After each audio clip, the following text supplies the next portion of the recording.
There's 3 steps to setting up Facebook retargeting ads. And Facebook retargeting ads is one of the cheapest, best ways to get conversions on your website. And in this video, I'm going to show you how to do it in a very easy way in record time. The first step to setting up retargeting is to set up your Facebook pixel.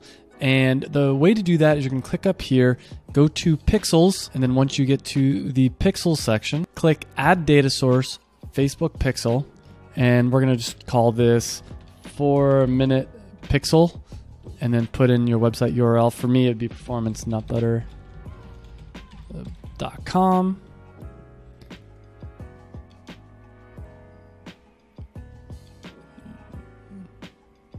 Then click use an integration or tag manager, Shopify, and it'll walk you through what to do, which I'll show you in a second.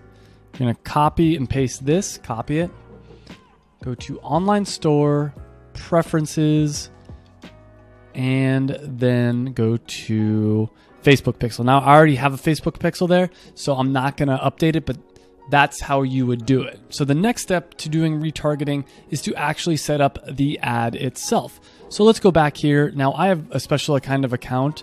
Yours should be simpler than this, but I'm gonna find my Performance Nut Butter account, go in there, and I'm gonna create a new campaign that specifically targets people that have already been to my website.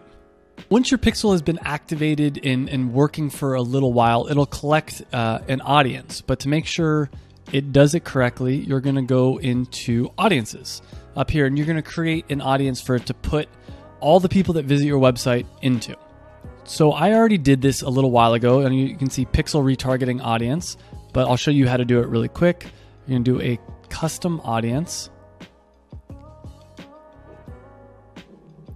website traffic. Then you're going to use your pixel. So mine's the Performance Nut Butter pixel, and all website visitors in the past, however many days you want to do it, and then name your audience. Now, once again, I already did this a little while ago, and it's the pixel retargeting audience. Another type of audience you're going to want to create. So we're going to go back to custom audience,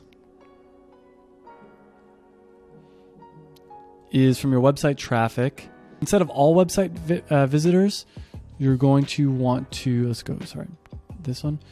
You're going to want to do people that purchased.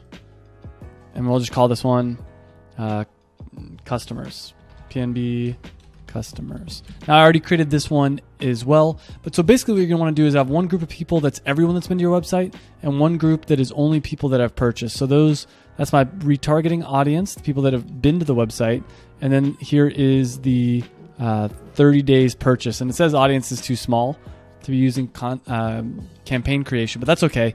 We still want to have that information in there. After you've done that, you're going to go up here and then go to Ads Manager. And we're going to create the campaign. So this is the third and final step for creating your retargeting ad. We'll click Create, and if you get this popping up, go ahead and click to switch to guided creation. I think guided creation gives you a lot more things to be able to change, a lot more control. And we'll call this campaign retargeting 2. And I'm not going to do a split test because it's a little bit more complicated for now. But go ahead and click continue when you're ready. Split test is a powerful tool. So with ad set name, I'm just going to call this retargeting. So for the conversion event, we're going to call it purchase. Offer, we're not going to create an offer for now. Okay, so next up is we're going to pick a certain audience. So we're going to pick our pixel retargeting audience, and we're going to exclude anybody who's purchased within 30 days. All this stuff is fine. You can change this. I have other tutorials that talk about if you want to change that, but I don't think you need to change any of this because this is a retargeting campaign. Let's see. So daily budget, put whatever you're comfortable with. I recommend, let's say $5. I think that's plenty. Continue. So ad name, default, that's all good. And we're going to change to the correct page. So for me, it's Performance Nut Butter, obviously. You can use an Instagram account too if you'd like to. I'm not going to do it for now. Single images. And I'm going to upload an image.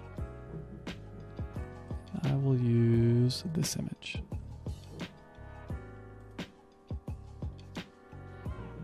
So down here for the website URL, I recommend actually showing, for the URL, use the product page. So use wherever they're actually going to purchase it. Do not drive it to the person's home or to the homepage, to your homepage. And this just gives some of the benefits why someone would want to buy it. We can also go to desktop newsfeed to see what it looks like on the desktop newsfeed. Call to action, I'm good with just learn more. So the display link, it's optional, but I'm just going to go with performancenutbutter.com,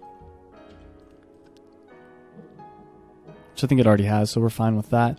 And then for the newsfeed link description, I'll just put in a little bit of information about the product.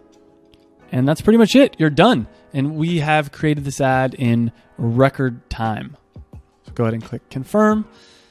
And it might take a little bit, and then they have to review it. But once it's been reviewed, you'll be up and running. One thing to note with the image is make sure that it doesn't have too much text. If it has too much text, it won't show using Facebook ads, or they'll penalize you. So be careful about that.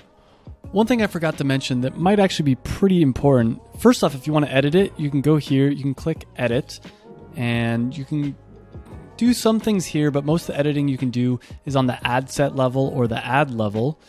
But one important thing that I didn't talk about is editing the placements. So by default, it's automatic placements. You might want to edit the placements, and this is up to you. Do you want to show it in the right-hand column? Do you want to show it on the feeds? Do you want to show it as videos, which I don't think applies because this isn't a video. Do you want to show it on Instagram? You can uncheck Instagram if you don't want to show it on Instagram, or go ahead and check it. Audience network. Now this is one personally I would probably uncheck, and Messenger is another one. It's up to you whether or not you want to uncheck it or not. Now, to be honest, I don't know a lot about some of these. Same thing with like Instagram feed and stories. I'm not an expert at those. I would say probably want to uncheck stories unless your ad is specifically meant for Instagram stories. Some of these other ones you might want to do some research on. I think probably uncheck marketplace and uncheck stories as well there. And right column's good. In-stream videos, I think that's good if you have a video, but I don't have a video, so I'm going to unclick that. Instant articles. I don't know a lot about instant articles. I'd probably do some research, but once you've done making your changes, you can go ahead and click publish.